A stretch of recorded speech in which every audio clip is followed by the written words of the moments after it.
Okay, it's been kind of hard to settle in and actually make this video because I got distracted singing Disney show tunes.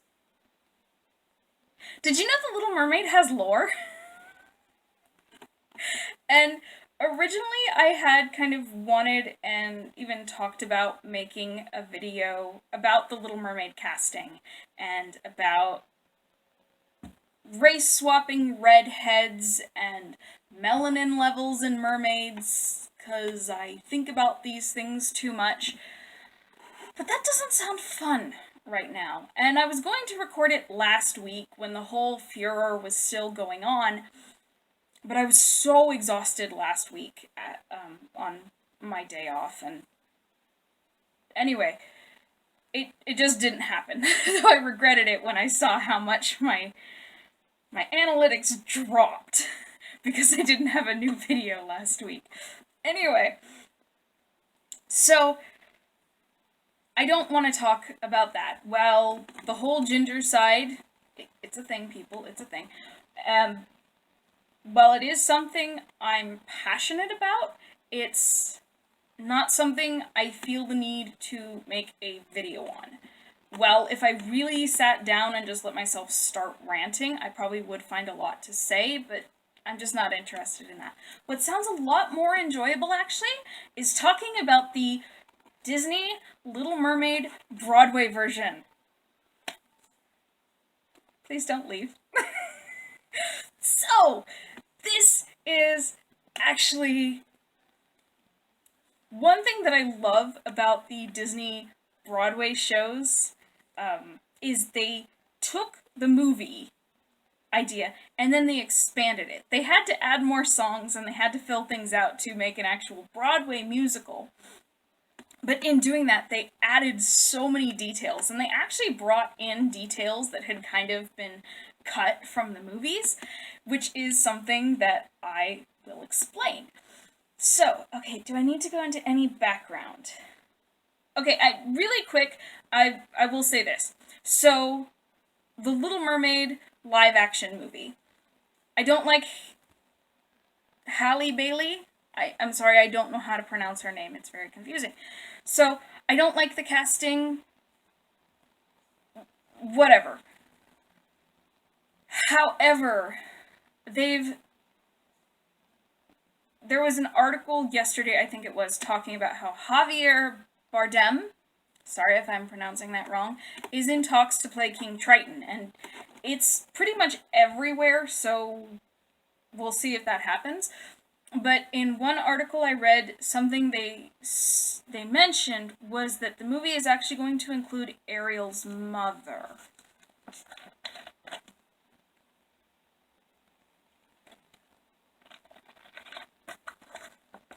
No. No, no, no, no, no, no, no, no, no, no. Why would you ruin the story? Here's the thing. Part of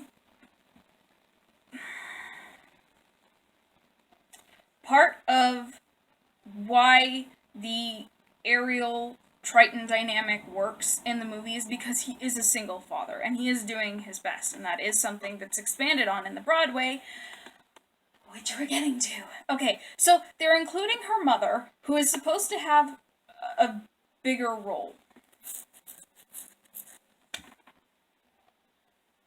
Thanks. I hate it. So, 2008, I believe, The Little Mermaid debuted on Broadway. It didn't last long, unfortunately. I would have loved to have seen it.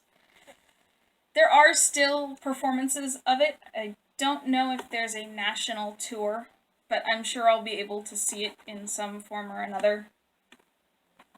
Somehow, some way. But I have the soundtrack. And the soundtrack provides plenty of juicy little details, which I will talk about now, especially regarding Ursula. Now, when they made the movie in 1989, the opening song, Fathoms Below, originally included a verse that talked about how Triton had a sister named Ursula. And it doesn't really go into much in that version. However, in the Broadway, while they don't mention it in the opening song, which works best, because, I mean, it's kind of like, how would humans know that? There's really no way for the humans to know that. But, so, in the Broadway, Ursula's introduction song is called I Want the Good Times Back. And I tried to post a video of me getting caught up singing it to Twitter, but I don't know if it loaded. So, first verse. When Daddy Dear was floating on his deathbed, he divvied up the kingdom into two.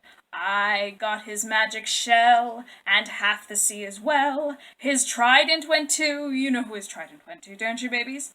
So, she goes on talking about how she was a tyrant.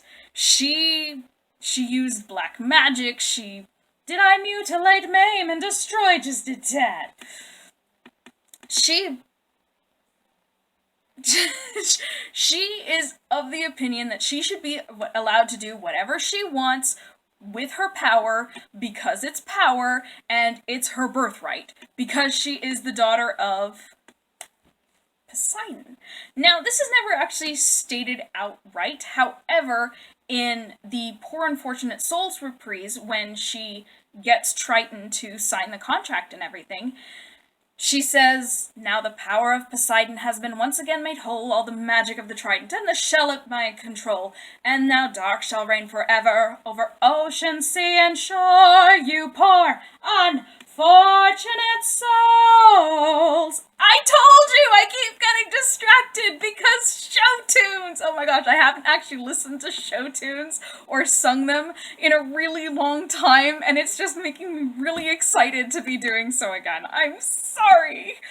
Okay, so, the power of Poseidon has been once again made whole, and we're told in I Want the Good Times Back, when Daddy Dear was floating on his deathbed, I got his magic shell and half the sea as well. So, she says she's banished, and I get the impression that basically she got one half of the seas, Triton got the other, and they were both kind of ruling separately until it got to the point that he could not ignore any longer what she was doing and how she was oppressing her people, and I'm sure there were exorbitant taxes to pay for her glamour, glitz, and style and all this. So, he comes in, he has a coup, he takes over. Which really, for me, raises the question, why didn't you take the shell? However, most likely what happened is she saw when she was beaten and she ran away, because that sounds like the kind of thing Ursula would do. And she's been stewing for the past however many years, and she's going, I want my revenge, how do I take... I want my goody brother to come rescue her, the sap! So in that same song, she's trying to think of, how do I get to my brother? What is the chink in his armor? How do I beat him? And one of the eels suggests, well, how about his daughters? And Ursula's just, hold up. Why didn't we think of it before? His youngest. The one with the beautiful voice, which she takes for granted. A woman doesn't know how truly precious her voice is until she's been silenced. Ha! Perhaps we can teach them both a lesson. I'm having too much fun with this. This will probably be a pretty short video because I don't really plan on ranting too much. I just want to talk about Little Mermaid lore. Now, back to the whole Poseidon thing. This actually ties into, well, even in mythology, Triton is the son of Poseidon in the Greek myths. Yeah, the Greek myths. What's really interesting is Disney fans pointed out a long time ago that in that case, if Poseidon is the brother of Zeus, Triton is the son of Poseidon, Ariel is the daughter of Triton, then Ariel and Hercules should be cousins. Hey Disney, you want to do a whole movie universe? It's also, the Disney Channel animated shows are dubiously canon, but there was a crossover episode between Aladdin and Hercules animated series. So, I mean, imagine a movie universe. It's too late now because Aladdin's already sailed the ship, but imagine a movie universe of the Disney fairy tales. I would love that. My friend and I were talking a few months ago about how we would love to see Disney do an epic fantasy show on their streaming service. This was back when it was first announced. And just like a PG-13 Game of Thrones, but fairy tale. Kind of like Once Upon a Time, without the modern stuff, and good. Because Once Upon a Time was not good. Not after season 2. Anyway.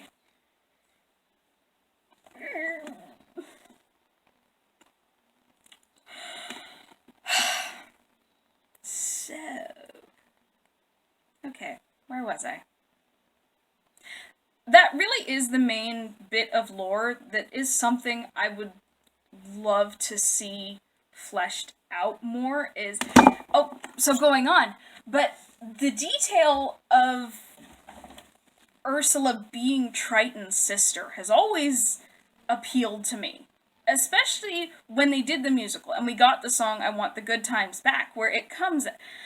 I mean, in the movie, you know she's trying to get Triton's power, and I think there are... It's been a while since I watched it, but there are hints that she wants revenge on Triton. She does say she was banished. And I kind of got the impression that the concert Ariel is supposed to be at in the opening of the movie is actually a celebration for the fact that the war is over. Like, I'm just imagining that there was like this epic magical war between Triton and Ursula as he was trying to lead a coup against her, and she just ended up fleeing in a cloud of ink, and oh my god. Disney! You have all this right there! I'm unpaid, and I'm coming up with better ideas than just casting it. Oh my gosh, it could be so cool. Okay, I love political fantasy. I love power plays in fantasy settings with kings and queens and coups and conniving, and I wanted to love Game of Thrones. If only it weren't so violent. But they also play with the idea of Ursula being Triton's sister. So when the eels come to Ariel in the cavern after Triton has destroyed it, they're like, oh, well, we know someone who could help you. And Ariel says, you can't possibly mean Aunt Ursula. And for some reason, that's just so cool to me. And it creates just such an interesting dynamic. I don't know, that's fascinating to me. I would love to see that expanded on and played with, and I'd just love to see power play. And obviously you've got the whole story of Ariel, and Ariel doesn't realize that she really is just a pawn. It's kind of funny because she's the main character, but she really is being used as a pawn by the villain, which is so interesting. The musical did not include Ursula transforming into Vanessa, which is the fan name for Ursula's human form. And I think they just couldn't handle the transformation on stage, which is fine. Instead, there's... Okay. There's a singing competition because Eric is obsessed with the voice that he remembers from the girl who saved him. And so they have a competition of all the princesses in the land to see who matches this voice that he remembers. And Ariel, who can't speak, comes in and she dances instead, which is a nod to the fact that in the original fairy tale, the prince loved her dancing, and it was actually a really big deal that she would dance for him, because part of the curse of her having legs was that every time she stepped as if she felt as if she were stepping on knives and swords.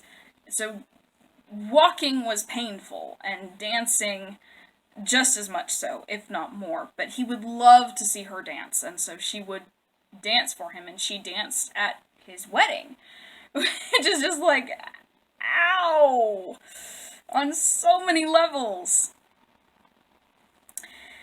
Okay. The musical expanded with, we also got the fact that Eric really is completely irresponsible, because Grimsby tells him in Fathoms Below, he's like, enough seafaring, we have to get back to court to honor your father's dying wish and take up his crown. Who is ruling the kingdom? I mean, this is the same question I've got about Frozen, basically. Who is ruling the kingdom while Eric is off gallivanting? They added a song called Her Voice from Eric, which is just him wanting to find this voice. The music is so good. They brought back Alan Menken, of course. But one of the most touching songs is called If Only, and it's a quartet with Ariel, Eric, Triton, and Sebastian. And it's the second day of the curse, and Ariel is going, if only we had time. I know I could get that kiss if we have time, but I'm almost out of time, and if only you could know how much I love you, if only you could see it in my eyes. And Eric is like, okay, I've got the voice, but at the same time, I really like this girl, and if only they could be the same person. And then Triton, meanwhile, is down in Atlantica going, where are you? How did you disappear? And also realizing he made a mistake as a parent. And he even says, if only you'd come back, I'd change my ways. And it's a great song. And Sebastian has his, I would do anything if I could help you with this. It would surprise you if you knew how much I wish I could help you now. Okay, I know what I'm listening to after I finish recording this video, and I think I am almost done, because I'm almost out of things to say.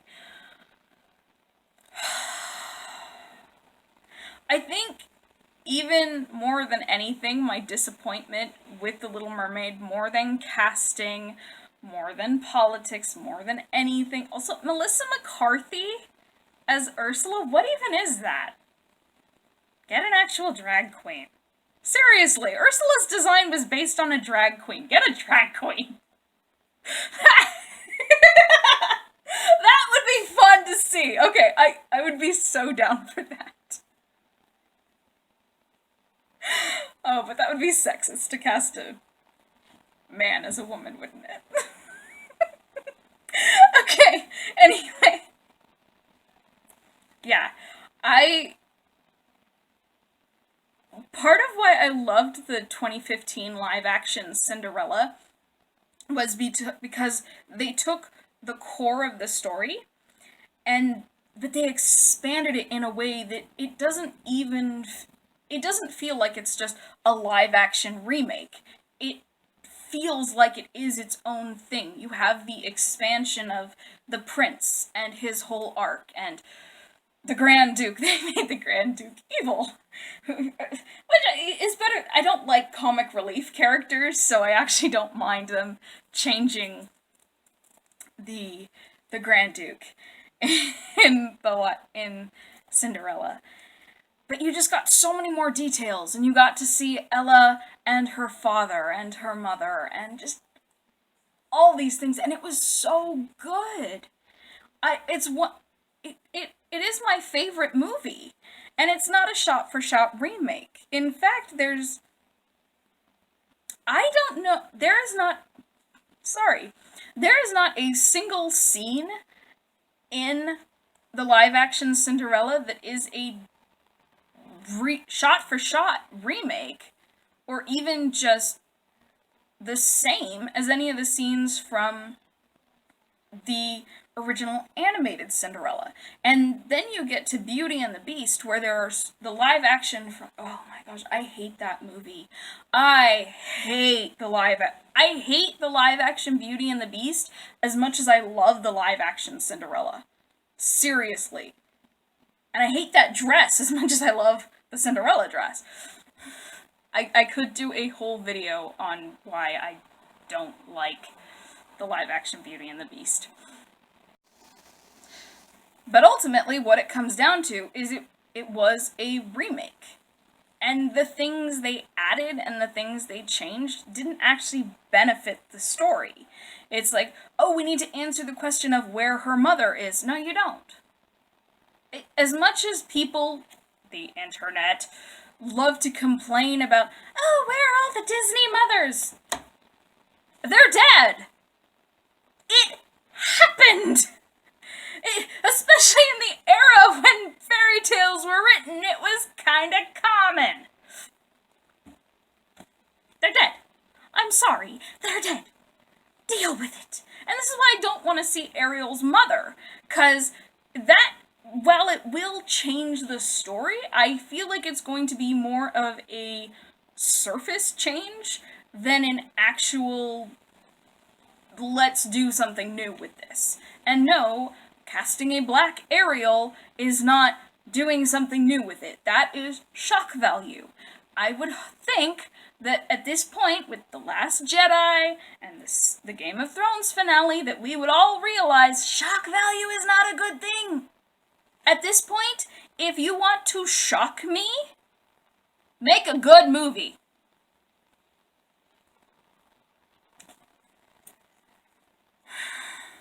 Okay. I think I'm done. Long of the short, I want a Little Mermaid movie that will deal with the politics of Triton leading a coup against Ursula, and Ursula wanting revenge on her brother just because she is a spoiled brat. 'Cause she is! Oh gosh, what is that line?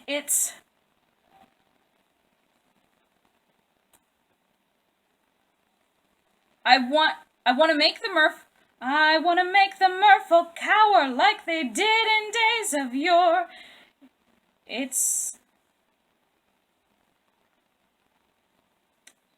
Oh gosh, what is the line? Not because I'm mean or selfish, no, I only want what's mine. There it is. It's such a great motivation for a villain. And it's not even something we see very often, not really, I was born for this, and I want it 'cause it's mine! I'd go for that. I'd pay to see that. Okay, so, next week, the final issue of Age of Conan Belit.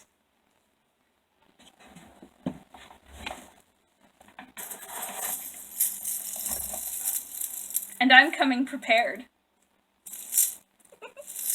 Okay, I will see you all next week for Age of Conan Belit. And after that, we'll see. But I do plan to I have some time off next week, so I'd like to do 2 videos. But we'll see. I'll see you at Belit.